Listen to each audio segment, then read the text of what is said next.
It could be talked about. Hell, we've been on the phone, we've been on the show for what, 15 minutes, and we talked a lot. So imagine what a 5 minute conversation behind a closed door. No telling what they spoke about or what they spoke on, but then you come out and it's like, oh, everything's okay. Now, Jack, we can't trust you. You know what I mean? You already put yourself, and this is how stupid he is. You won the election, and then you put it out there that Russia had something to do with the election. Y'all just got duped by a dummy, man. Totally. How do you said, oh, Clinton this, Clinton that. Hell, she lost. She won the popular vote. She lost the electoral vote. You became president, and you still put it out there. That's like us. That's like us committing a crime. We get away with it, and then one day I say, you know what? Me and Mark did this, and this, and we got this amount of money, and we spent it all. And you sit there like, what's wrong with you, you idiot? You know what I mean? Like, fool, shut up. That is so true, and the teachers are not happy. We've actually got a teacher strike going on in Los Angeles. I'm sure that there'll be other teacher strikes around the country because the teachers are not being paid. It's one of the most jobs that does not get the respect that it should get, and some of these teachers are like, look, we're not putting up with it. So I know in California there's a major teacher strike going on, so it'll be interesting to see how much this spreads around to other teachers around the country and everything. But definitely the ones in California are like, wait a minute, we're doing all this work, we're doing the work of educating your youth, and you're not paying us nearly enough or giving us the kinds of benefits and also the kinds of support that we need. But you want a punk-ass wall. That money right there could be used to give to those educators, and salute to all the educators nationwide and internationally who don't get their just due, who are tasked with teaching our youth, and demands are placed on them not only by the government, the state government, the local government, parents who don't want to teach their own children, and yet and still you wake up every day and you go in to mold minds and try to get them to realize that they can do whatever they want to do if they apply themselves to it for little to nothing. You want to spend $5.7 billion, give it to the educators, and we won't have a problem. You will hear no argument from me. To hell with that wall to keep somebody out. Exactly, and we probably need some more great minds to come in here, and there are some great minds in some of those countries that he's trying to keep out. He also gives insulting comments to people, so we just got to find ways to have him be more real about what he's talking about, because a lot of times his conversation is very nonsensical. Right, and for years, and they've done this even before Trump, you'll have individuals who are doctors and lawyers in their home country, and they come here, they're told that their credentials are not valid. So you find them driving cabs, doing menial jobs to pay for whatever they need to take care of. They send money back home, and then if you talk to them, you say, well, I was a lawyer in my country. And you look and you say, well, but you're driving a cab. Yeah, because they told me that my law degree means nothing here, that I would have to go to their schools and pass their bar. And it's a whole bunch of, you got doctors, people who are medically trained that cannot practice because some weird law says if you were a doctor there, we're not going to honor that. We won't even acknowledge it until you go through the process to become a doctor here. It's almost like saying start all over and we'll give you your just due instead of giving it to them to begin with. It's a whole lot of things that, should be done differently, but pride and stupidity have them going another way. And hopefully, we'll get somebody to run for that office that will not be all in their feelings, that are not doing it for personal gain, that do not want the accolade. They want to do it because it's the right doggone thing to do. Don't switch up on me at the last minute, because if I'm interested in what you have to say, and you're talking about doing certain things for 21 days, and then on day 22 you said, oh well, you need to vote for this person because that's the best candidate. So why the hell are you running if somebody else is the best candidate? Sit your ass down and let them do what they do. Exactly. And speaking of surprising news and everything, UNC Chapel Hill, the chancellor decided in a surprise announcement earlier today that she's going to resign after graduation this coming spring. But she also, in that same announcement, ordered the removal of the pedestal that held the Silent Sam Confederate monument. He said, as chancellor, the safety of the UNC Chapel Hill community is my clear, unequivocal, and non-negotiable responsibility.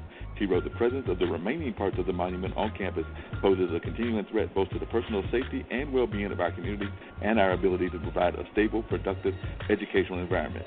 No one learns at their best when they feel unsafe. Her statement came during an emergency conference call meeting of the UNC Board of Governors to discuss personnel and legal matters. The board meeting was still underway when Fult's message went out.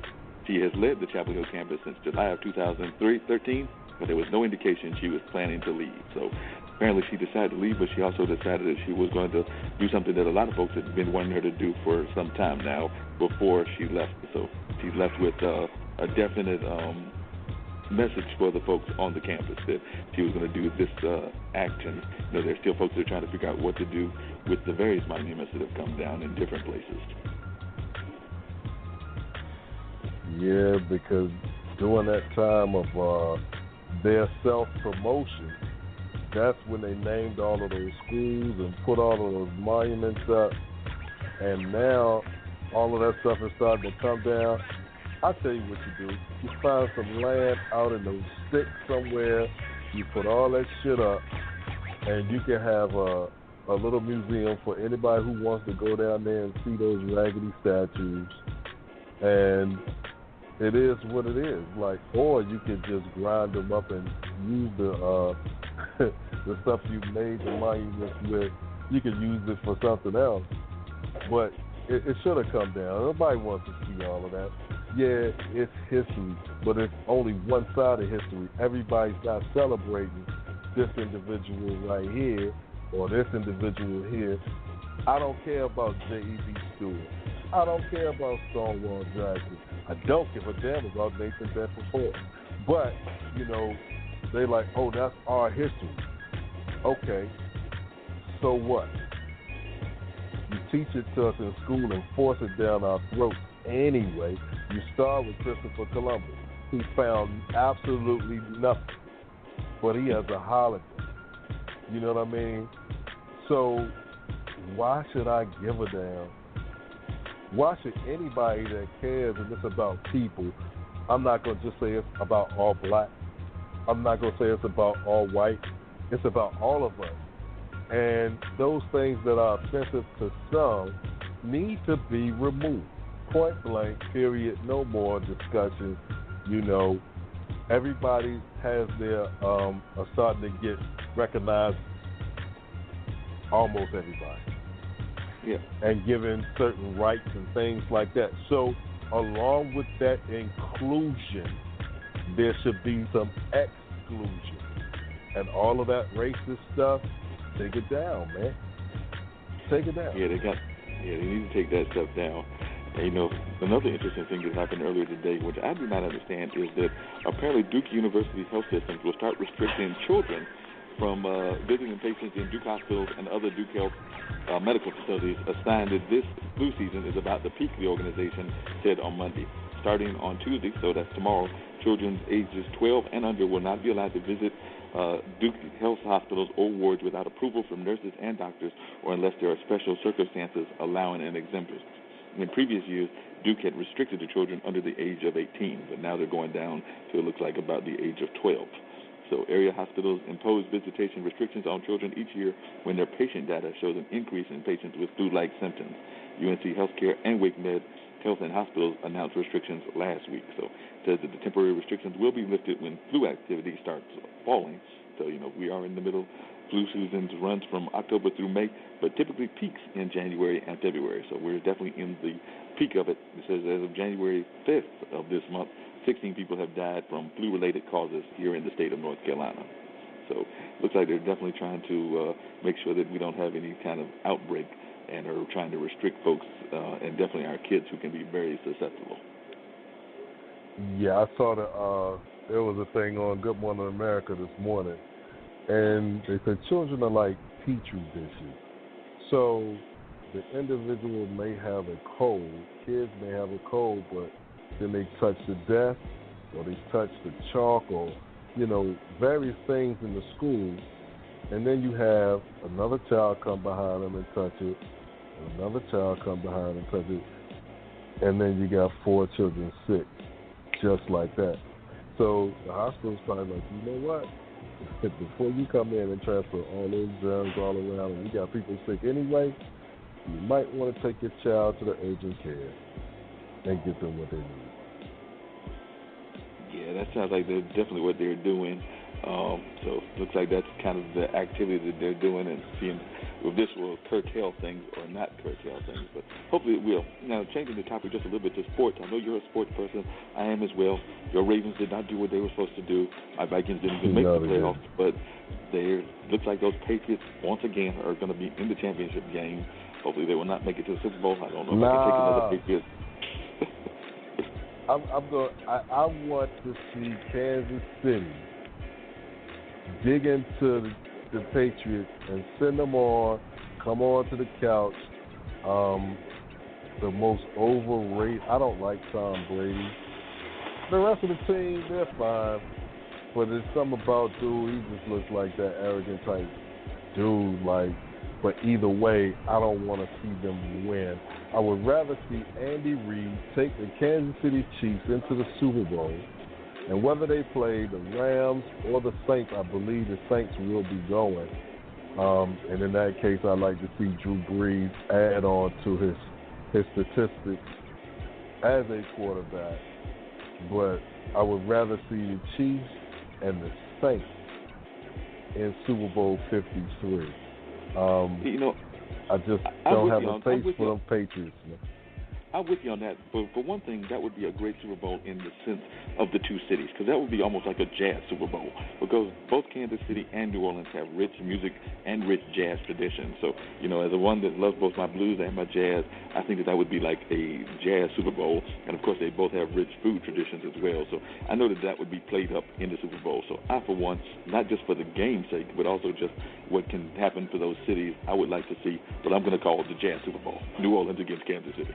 Yeah, and it's going to be February 2nd and the 3rd. February 3rd is Super Bowl Sunday, so all eyes will be on that to see who will be the Super Bowl champions for this year. The Philadelphia Eagles fell short the other night. Alshon Jeffrey's ball went through his hand, was intercepted at the end, which what New Orleans into this coming game for the division championship. However, Alshon Jeffrey played with cracked ribs, so yes, I gotta give it up to him, because you know what, that was a key player for Philadelphia that helped them to get to where they were. And to play a game with some cracked ribs, I know he had to be in some extreme pain. So for him, man, hold your head up high, because you did what 99% of the rest of the world would have never done. Cracked rib, I'll be at the house. Oh, totally at the house. And what did you think of the spanking? Speaking of games, and this was last Monday, I believe it was on the same day that after our show and everything, that Clemson put on Alabama. Like I said, I was not expecting that. I was not really wanting Alabama to win. I was glad that Clemson won, but I was not expecting that kind of beatdown. You know what? You got to be careful. Those are two great teams. However, it was refreshing to see Clemson say, you know what? We're going to make the tide go down and we're going to show you how we're going to put the smack down on this water right here.